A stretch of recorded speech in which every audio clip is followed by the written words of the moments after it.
Tanpa berlama-lama lagi, mari kita lanjutkan ke cerita berikutnya. Du Jian tiba-tiba menutup matanya. Tingkat kultivasi Wang Lin jauh lebih tinggi daripada dirinya dan dia dapat dengan mudah membunuhnya. Jadi tidak perlu melakukan hal-hal merepotkan seperti ini.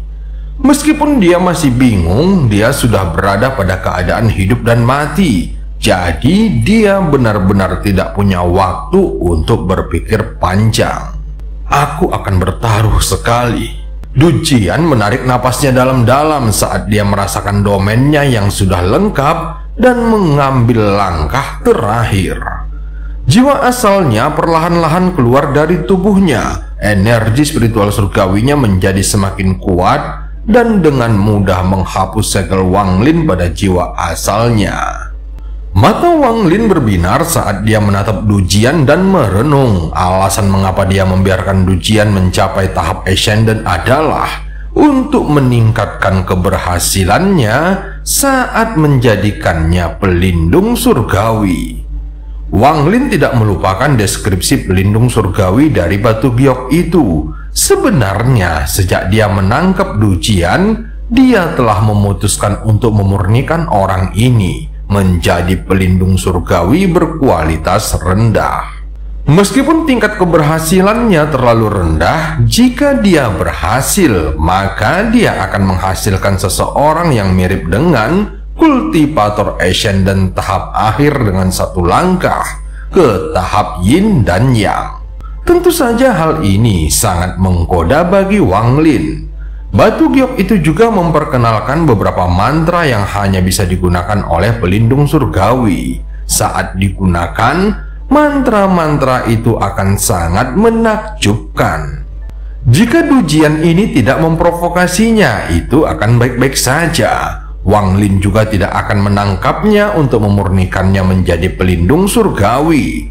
Namun orang ini mengungkapkan niat membunuhnya terhadap Wang Lin, jadi tidak mungkin Wang Lin akan membiarkannya pergi begitu saja. Jika kamu gagal dan mati di jalan Dao, itu bisa dianggap sebagai kematian yang pantas bagi seorang kultivator. Jika kamu berhasil, maka aku akan memberimu keberuntungan besar. Adapun apakah itu berhasil atau tidak, semuanya tergantung pada keberuntunganmu. Kultivasi Du Jian mengikuti kehendak surga, tidak seperti Wang Lin yang memberontak terhadap surga. Saat berikutnya, waktu berlalu secara bertahap dan energi asal surgawi di dalam tubuhnya menjadi semakin kuat. Segera jiwa asalnya terbang keluar dan mulai menyatu dengan energi asal surgawi. Penggabungan jiwa asal Du Jian berlangsung selama 3 hari. Akhirnya, pada saat semua energi asal surgawi hendak menyatu dengan jiwa asal Du Jian, sesuatu terjadi. Ada getaran kecil yang langsung menyulut api asal. Kemunculan api yang tiba-tiba itu tampak seperti ingin membakar seluruh jiwa asalnya. Du Jian menunjukkan perjuangan yang menyakitkan dan Wang Lin melihatnya dengan mengerutkan kening. Melihat bahwa jiwa asal Du Jian akan terbakar menjadi abu, Wang Lin langsung melangkah maju. Dia menusukkan tangannya ke jiwa asal Du Jian. Pada saat tangan kanannya terjulur, nyala api asal tampaknya telah menemukan celah. Dia menyerbu ke dalam tubuh Wang Lin melalui tangan kanannya dan langsung menyerang jiwa asalnya. Jiwa asalnya justru memancarkan perasaan yang sangat nyaman. Saat jiwa asal Wang Lin bergerak, sejumlah besar petir menyambar dari dalam. Petir bergerak di dalam api yang menciptakan pemandangan api dan petir. Pada saat yang sama, jiwa asal Wang Lin menyedot semua api dan petir yang menyebabkan apinya menghilang. Sebuah kekuatan hisab bahkan muncul di tangan kanan Wang Lin dan sejumlah besar api asal dari tubuh Du Jian tersedot ke dalam tubuhnya. Setelah jiwa asal Du Jian tidak lagi dalam bahaya terbakar, Wang Lin segera menarik tangan kanannya. Dia mundur beberapa langkah dan mulai mengendalikan jiwa asalnya untuk menyerap api asal. Jiwa asal Du Jian tampak melemah saat perlahan menyelesaikan fusi terakhir dengan sedikit energi asal yang tersisa. Dia telah kehilangan terlalu banyak energi asal. Jadi meskipun dia berhasil dan mencapai tahap Ascendant, dia akan selamanya terjebak di sana. Satu-satunya cara baginya untuk maju adalah dengan mendapatkan keberuntungan untuk memulihkan sedikit energi asal yang tersisa. Waktu berlalu dengan cepat dan lebih dari 10 hari berlalu. Jiwa asal dan energi asal Du Jian sepenuhnya menyatu menjadi satu. Jiwa asalnya secara bertahap menyatu kembali ke dalam tubuhnya dan aura seorang kultivator Ascendant tiba-tiba muncul. Dia segera membuka matanya, memperlihatkan tatapan yang sangat rumit. Dia tahu bahwa dia telah gagal pada saat mencapai tahap Ascendant dan bahwa Wang Lin lah yang telah menyelamatkannya. Pada saat ini, sejumlah besar pikiran membanjiri benaknya. Setelah waktu yang lama, Du Jian menghela napas panjang. Meskipun dia telah mencapai tahap Ascendant, dia adalah kultivator Ascendant yang paling lemah dan tidak berdaya melawan Wang Lin. Keberuntungan macam apa yang akan kamu berikan kepadaku? Pada saat ini, perasaan Du Jian terhadap Wang Lin sangat rumit. Ada kebencian dan rasa terima kasih. Tetapi lebih dari itu, ada penyesalan dan ketakutan. Mendengar kata-katanya, Wang Lin segera berbicara dengan nada yang tenang. Aku akan menyempurnakan tubuh dan mengubah jiwa asalmu melalui ritual rahasia. Ini akan memberimu kesempatan untuk mencapai tahap akhir Ascendant dengan setengah langkah ke tahap Yin dan Yang. Jantung Du Jian berdebar kencang saat mendengarnya dan dia langsung bertanya dengan getir. Ritual ini sangat menentang surga. Itu artinya tingkat kegagalannya sangat tinggi. Lupakan saja. Aku hanya ingin bertanya satu hal. Bisakah aku tetap memiliki kesadaran? Tatapan mata Wang Lin penuh arti saat dia berbicara. Jika kamu masih hidup setelah 1000 tahun, aku akan memberimu kebebasan. Ada syarat penting untuk memurnikan pelindung surgawi. Jika ada sedikit saja perlawanan dari orang tersebut, maka prosesnya akan langsung gagal. Kaisar Surgawi King Lin memiliki banyak pelindung surgawi, namun semua orang yang dipilihnya untuk dimurnikan adalah orang-orang yang sangat setia kepadanya. Inilah yang mereka tukarkan untuk mendapatkan kultivasi yang kuat. Jadi dia tidak perlu khawatir tentang hal ini. Du Jian menggertakkan giginya sambil menatap Wang Lin dan mengangguk. Dia tahu bahwa takdirnya sudah ditentukan. Jika dia melawan atau tidak setuju, maka dia akan langsung mati. Dia hanya bisa bertaruh sekali lagi bahwa ritualnya akan berhasil, dan bertaruh bahwa dia bisa bertahan hidup selama 1000 tahun. Tentu saja dia tidak punya pilihan lain. Jika dia tidak ingin mati, maka ini adalah satu-satunya cara baginya. Wang Lin tidak membuang waktu lagi. Tangannya langsung membentuk segel dan mulai menjalankan ritual. Dalam sekejap, sebuah jejak yang dipenuhi dengan energi spiritual surgawi muncul. Wang Lin segera menempelkan jejak itu di antara kedua alis Du Jian. Tubuh Du Jian bergetar saat dia menutup matanya dan tidak bergerak. Proses pembuatan pelindung surgawi sangatlah rumit. Dia tidak boleh membuat satu kesalahan pun atau akan gagal. Bahkan jika dia tidak melakukan kesalahan, tingkat keberhasilannya masih belum tinggi. Namun Wang Lin tidak punya pilihan lain, jadi dia harus mengambil resiko. Alasan dia begitu bersemangat memurnikan pelindung surgawi adalah karena pelindung surgawi itu mungkin mengetahui mantra yang dapat memberinya kesempatan untuk meninggalkan tempat ini. Jika gagal, aku hanya bisa menggunakan Yao Sisu untuk mencobanya lagi. Wang Lin memuntahkan energi asal yang berubah menjadi simbol yang tak terhitung jumlahnya dan mendarat di tubuh Du Jian. Langkah pertama dalam menciptakan pelindung surgawi adalah memurnikan tubuh hingga tidak dapat dirusak oleh harta magis biasa. Ketika Wang Lin melihat langkah ini, dia teringat pada dewa kuno. Langkah kedua adalah mengubah jiwa asal, membuka jiwa asal dan menghancurkannya menjadi beberapa bagian. Kemudian dia akan mengembangkan jiwa asal dengan cara apapun sebelum memasukkannya kembali ke dalam tubuh, sehingga tubuh tidak akan memiliki jiwa asal, tetapi jiwa akan berada di dalam tubuh. Langkah ketiga adalah memurnikan organ-organ tubuh, membuang semua organ di dalam tubuh sehingga tidak lagi diberi nutrisi oleh energi spiritual surgawi.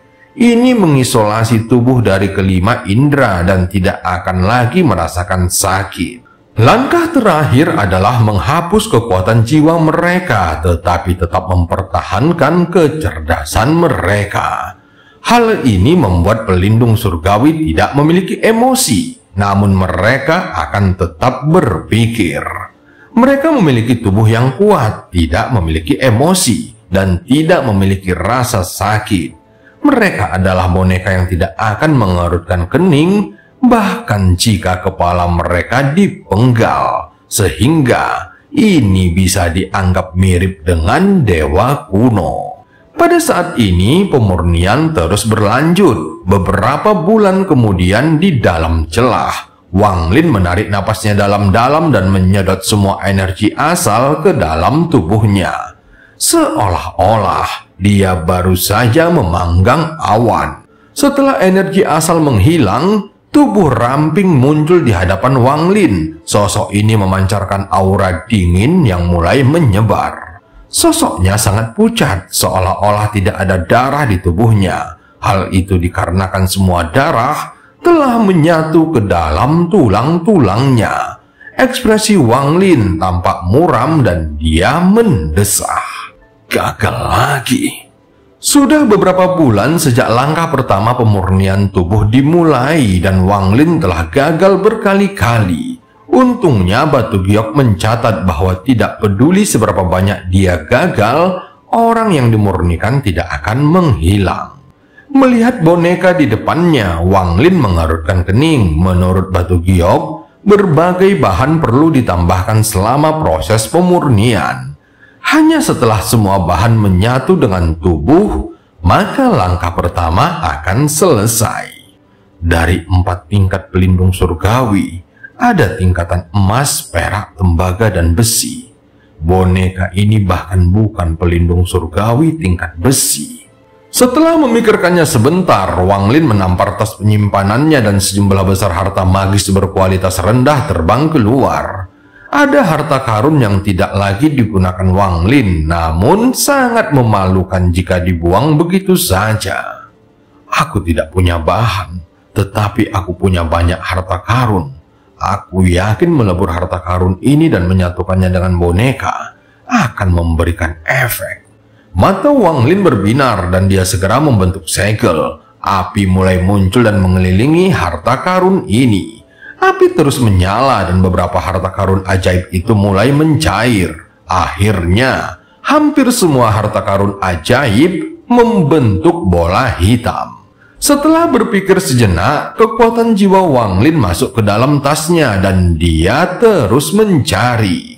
Beberapa harta karun ajaib lainnya segera terbang keluar dan memasuki bola. Ini bisa dianggap sebagai pembersihan besar-besaran untuk tas penyimpanannya. Banyak harta karun terkumpul di dalam tas penyimpanan Wang Lin selama lebih dari 800 tahun. Banyak di antaranya hanya beberapa kali digunakan dan tidak pernah digunakan lagi. Lagi pula, seiring dengan peningkatan tingkat kultivasinya, banyak harta karun yang telah kehilangan kegunaannya.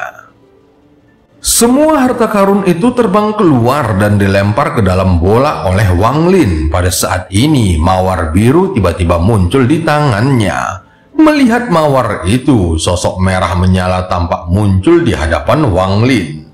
Dia ragu-ragu sejenak sebelum menyingkirkan mawar itu dan melemparkan harta karun lainnya. Proses ini berlangsung selama beberapa hari. Pembersihan tas penyimpanannya menyebabkan sejumlah besar harta karun magis berkualitas rendah, sedang dan bahkan tinggi dimurnikan menjadi cairan. Hasilnya bola cairan di hadapannya menjadi lebih berwarna dan cerah. Tangan kanan Wang Lin meraih bola dan melemparkannya ke dalam boneka. Waktu berlalu dalam sekejap mata dan 2 bulan pun berlalu. Pada hari ini bonekanya mengeluarkan cahaya kuning yang menerangi bagian dalam celah. Wang Lin membuka matanya dan memperlihatkan sedikit rasa lelah. Dia melihat cahaya kuning dari boneka itu dan memperlihatkan sedikit rasa kecewa. Kekuatan peringkat tembaga, lupakan saja. Itu seharusnya hampir tidak bisa digunakan. Meskipun langkah pertama pelindung surgawi sudah selesai, jika langkah kedua untuk mengasah jiwa asal gagal, maka semuanya akan langsung gagal. Setelah gagal, tubuh ini tidak dapat dirasuki, jadi dia tidak akan dapat mencoba memurnikan jiwa asalnya. Wang Lin menarik napasnya dalam-dalam dan memperlihatkan ekspresi ragu-ragu yang langka. Dia melihat keluar celah selama 6 bulan terakhir. Hisapan di luar tidak pernah berhenti dan tampaknya semakin kuat. Wang Lin menggertakkan giginya. Dia menepuk tas penyimpanannya dan bendera jiwanya berkibar. Segera tengkorak raksasa muncul di bendera tersebut. Tengkorak ini berbentuk ilusi dan mengambang di dalam bendera. Tengkorak itu berwarna hitam kehijauan dan tidak berambut seperti iblis. Matanya tampak tidak nyata tetapi juga nyata dan memancarkan tatapan dingin. Dia menatap Wang Lin dan mengeluarkan geraman pelan. Sebagian besar fragmen jiwa di dalam bendera jiwanya menjauh dari tengkorak ini, seolah-olah mereka tidak ingin mendekat. Hal ini memungkinkan tengkorak tersebut menampilkan wilayahnya sendiri di dalam bendera jiwa. Hanya Qilin yang berbeda. Setelah melahap banyak makanan surgawi, dia mengalami serangkaian perubahan. Ketika melihat tengkorak itu mengaum, ia tiba-tiba mulai mengaum juga. Tengkorak itu tiba-tiba menatap Qilin. Keduanya saling menatap tanpa berkedip saat mereka saling meraung dengan niat jahat. Mata Wang Lin berbinar saat melihat hantu surgawi. Dia mengangkat tangan kanannya dan segera menangkapnya. Hantu surgawi merupakan makhluk yang ganas. Jika bukan karena Wang Lin menangkapnya saat dia lemah, maka itu tidak akan mudah. Hantu surgawi itu meraung di tangan Wang Lin. Dia membuka mulutnya dan ingin melahap Wang Lin. Mata Wang Lin menjadi dingin dan dia mendengus dingin saat mengaktifkan jejak di dalam hantu surgawi. Hal ini menyebabkan hantu surgawi hampir menghilang. Hantu surgawi itu terpaksa mundur sambil menatap Wang Lin dan terus mengeluarkan raungan pelan. Tubuh boneka itu tidak cukup kuat, jadi akan sangat sulit bagi jiwa asal untuk bertahan hidup pada langkah kedua. Namun jika aku mengambil keganasan dan tubuh roh dari hantu surgawi tetapi masih gagal, maka aku tidak akan memurnikan pelindung surgawi lagi. Tatapan mata Wang Lin tegas saat dia menekan hantu surgawi di antara alis bonekanya. Karena aku akan memurnikan harta karun, maka aku menginginkan harta karun berkualitas tinggi. Jika itu hanya tahap akhir Ascendant, itu tidak akan sepadan dengan semua harta karunku dan hantu surgawi ini. Mata Wang Lin menjadi dingin dan tangan kirinya membentuk segel. Dia menyentuh titik di antara alisnya dan mengeluarkan seuntai petir yang mengandung api dan dia melemparkannya ke dalam tubuh boneka. Menyaring. Hantu surgawi itu sangat ganas dan tidak mau disegel di dalam boneka untuk membantu Wang Lin memurnikannya.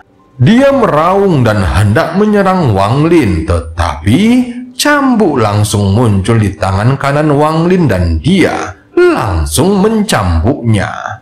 Dengan sekali hentakan, hantu surgawi itu menjerit keras. Dia merasa sangat getir karena cambuk penghancur jiwa adalah musuh alaminya. Jika bukan karena fakta bahwa dia telah meninggalkan jejak yang dalam pada iblis yang tersebar untuk digunakan sebagai jiwa asal keduanya, dia pasti akan melemparkannya ke dalam tubuh boneka itu juga. Namun menggunakan jiwa iblis yang tersebar itu sulit, tetapi tidak terlalu merepotkan untuk menggunakan hantu surgawi.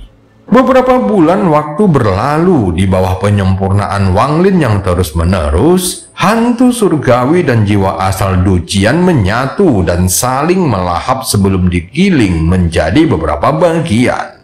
Namun roh surgawi sangat kuat, bahkan ketika hancur berkeping-keping, potongan-potongan itu masih terhubung. Ini adalah persyaratan penting untuk langkah kedua. Hampir semua kegagalan telah terjadi pada saat ini. Bukan karena jiwa asal tidak cukup kuat, tetapi rasa sakit yang disebabkan oleh jiwa asal yang terkoyak bukanlah sesuatu yang dapat ditanggung oleh orang biasa. Begitu jiwa asal rileks, maka dia akan mati. Sekalipun mereka tidak rileks, sebagian besar tidak mencapai keadaan di mana jiwa asal masih terhubung setelah tercabik-cabik. Hanya mereka yang memiliki pikiran kuat yang dapat bertahan dalam proses ini. Hal ini sebanding dengan mereka yang memberontak terhadap surga. Inilah sebabnya mengapa para kultivator yang telah menemukan dao mereka sendiri memiliki tingkat keberhasilan yang lebih tinggi untuk disempurnakan menjadi pelindung surgawi. Dengan menggunakan waktu lebih dari setengah tahun, Wang Lin menyempurnakan boneka surgawi pertamanya. Meskipun tingkat keberhasilannya sangat rendah, namun dengan penambahan roh surgawi, keberhasilan pemurnian jiwa asal tidak lagi bergantung pada keberuntungan. Bahkan bagi Wang Lin, kecuali dia menggunakan jiwa iblis yang tersebar, dia tidak akan mampu memurnikan pelindung surgawi kedua. Wang Lin menunjukkan sedikit kegembiraan. Dia menarik napasnya dalam-dalam dan menenangkan dirinya. Dia menatap boneka kurus yang memancarkan cahaya kuning di hadapannya. Dia bisa merasakan koneksi yang akan membuatnya bisa mengendalikannya sesuai keinginannya. Kaisar surgawi King Lin tentu saja tidak akan membiarkan pelindung surgawi manapun memberontak. Selama proses pemurnian, banyak sekali metode untuk mengendalikan boneka telah diterapkan. Wang Lin telah memurnikannya dengan energi asalnya untuk waktu yang lama. Jadi kendalinya atas boneka tersebut telah mencapai puncaknya. Meskipun hantu surgawi itu tidak terkendali, namun dia telah disegel selama proses pemurnian dan menyatu dengan bonekanya. Wang Lin memeras setetes darah dan menyiramkannya ke boneka itu. Darah itu jatuh di antara kedua alis boneka dan menyatu dengan tubuhnya. Kemudian mata boneka itu tiba-tiba terbuka. Sepasang mata itu kosong. Meskipun demikian, ada jejak kecerdasan di dalamnya. Tahap yin dan yang. Kekuatan jiwa Wang Lin segera menyapu boneka dan itu memiliki aura yang mirip dengan si Tunan. Meskipun tidak sekuat si Tunan, namun boneka itu tidak jauh lebih lemah. Wang Lin tertawa dan sangat mengagumi Kaisar Surgawi King Lin. Dia merasa orang ini sangat cerdas dalam menciptakan metode pembuatan boneka ini. Meskipun jiwa asal pelindung surgawi telah menyatu dengan tubuhnya, ia tidak dapat menggunakan banyak mantra dan tidak dapat menandingi seorang kultivator yin dan yang sejati. Akan tetapi, ada beberapa mantra yang telah disiapkan khusus untuk pelindung surgawi. Selain itu, aku juga telah menyiapkan hadiah untuk pelindung surgawi ini. Tangan kanan Wang Lin menyentuh titik di antara kedua alisnya dan sejumlah besar gas abu-abu keluar. Segera 1 juta helai energi pembantaian langsung memasuki boneka itu.